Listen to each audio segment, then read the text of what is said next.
Good evening, everyone, and welcome to Friday Night Frenzy, presented by the Venice Pub and Pizzeria of Ishpeming.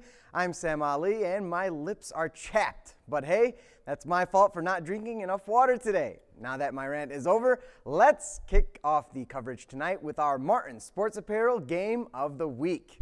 It was Coach Chad Hewitt and the Westwood Patriots hosting crosstown rivals Ishpeming, and we have here a future Hematite or Patriot, you never know.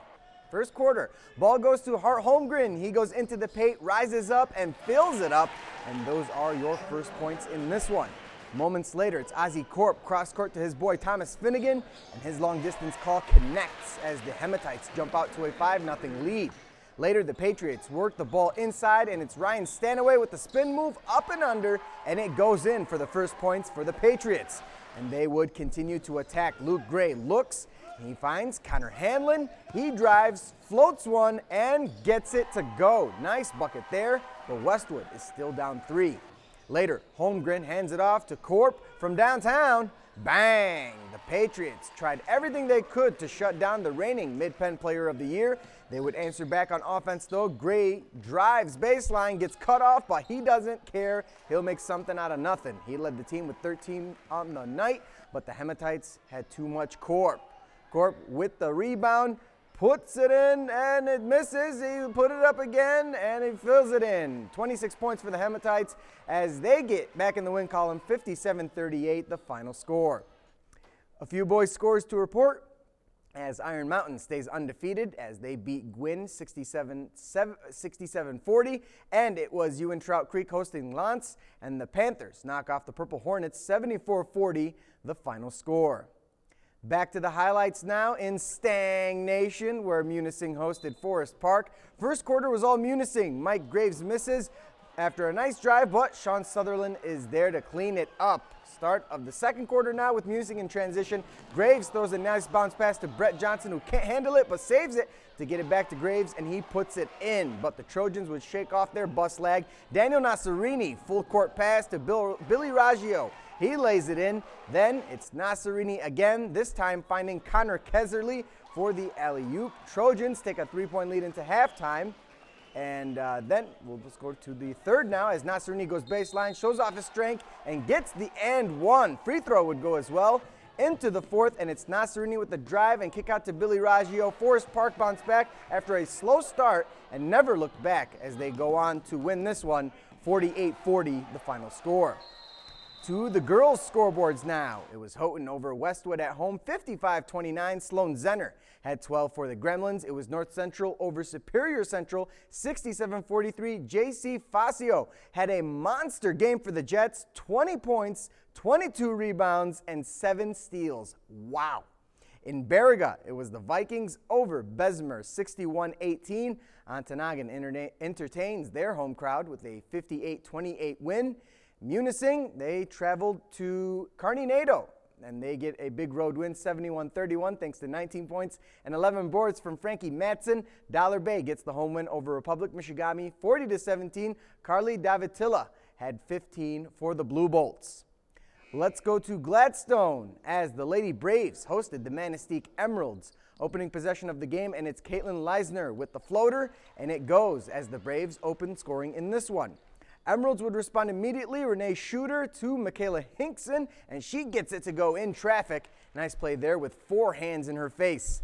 Manistee then goes with the press defense, and they force a turnover, and it's Shooter that takes it all the way to the house as the Emeralds held an early lead. But they wouldn't hold on for long. It's Leah Wolfer from downtown, and she hits it. Gladstone knocks off Manistee at home, 47-36, the final score. High school hockey action tonight. It was Calumet skating to a 3-3 tie with Detroit Jesuit. Josh Larson, Brent Locust, and Dalen Anderson score for the Copper Kings. Escanaba had 5 different goal scorers as they squeaked by Macomb, Dakota, 5-4. And in Negaunee, it was the Miners topping Gaylord 6-2. Tip of the cap to Trevor Borlace, who scored 2 goals and notched 2 assists for Negaunee. We have reached halftime on this edition of Friday Night Frenzy. Still to come, we've got highlights from the Wildcats, the Huskies, and the Iron Rangers. That's ahead on the Frenzy right here on the UP Sports Authority, ABC 10.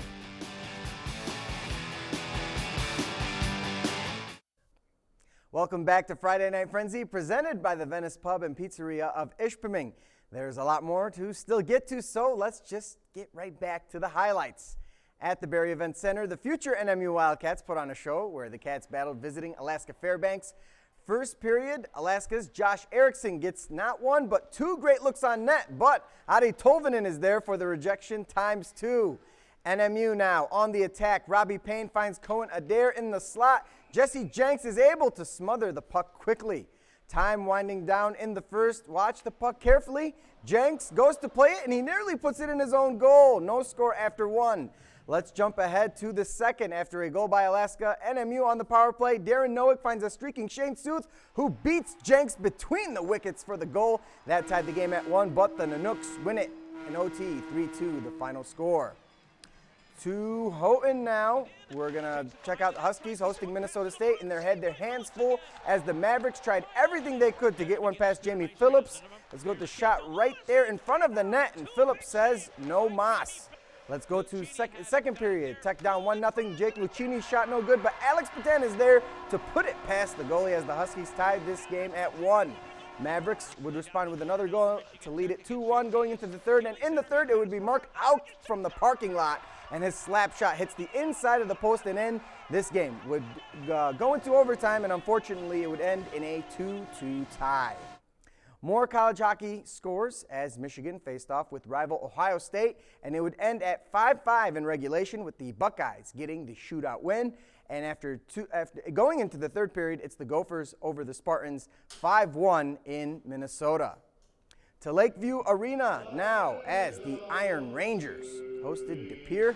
First period had a lot of close calls. Shot by Calvin Steinhoff is denied by Aaron Zaveski, who had a pretty good night between the pipes. Marquette would have their chances too. Austin Klein and Dallas McLaughlin both can't get it past the goalie. Later, it's Klein on the breakaway left side, but he gets blocked by the defender. But you know, with the Iron Rangers, sooner or later, they will make it happen. It's Todd Cooper with the wrister, and it goes. The Iron Rangers win this low-scoring affair 3-1, the final score. We want to mention that all 4 college basketball teams will be in action tomorrow. The NMU men's and women's teams will be at Ferris State, and the MTU teams will be at Grand Valley State. Both teams will be back at home next Thursday as the Wildcats face Saginaw Valley and the Huskies battle Hillsdale. That's it for me tonight on this edition of Friday Night Frenzy. From all of us here at ABC 10, have a great night and a great weekend. Jimmy Kimmel is next. Honey, I cheated on my diet plan. Sorry.